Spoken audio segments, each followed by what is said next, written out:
sizin bu imkanlarından istifade edip öz hürmetimi, saygımı, salamlarımı Türkiye Cumhuriyeti'nin bütün vatandaşlarına çatdırıram. Sağ olun efendim. Türkiye Cumhuriyeti'ne, Türkiye'nin devletine, Türkiye'nin halkına öz sevgimi, məhəbbətimi bildirirəm.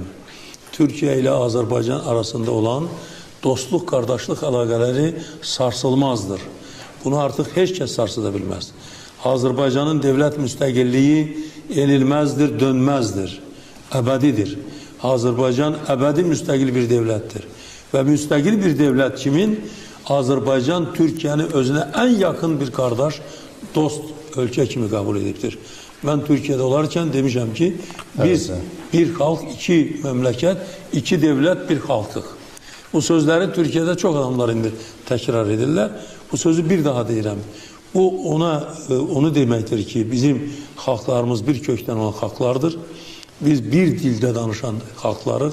Bizim ənənələrimiz, bizim adetlerimiz hamısı eynidir. Bizim adlarımız da eynidir. Bütün hayatımız da eynidir. Ve bu kökler esasında bizim halklarımız əsrlərdən əsrlərə dost kimi yaşayıblar. Məhəmməd Füzuli kimi böyük Türk Azerbaycan şairinin 500 illik yubileyini bu günlerde biz burada kutladık ve bütün Türk dünyası burada toplaştı.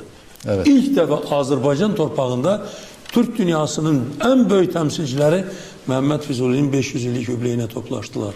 Bunlar hamısı bizim dostluğumuzu, kardeşliğimizi hem gösterir hem de dünyaya nümayiş ettirir. Evet, evet. Bu dostluğumuz da ebedidir. Peki efendim. Ebedi kalması temennisiyle çok teşekkür ediyorum.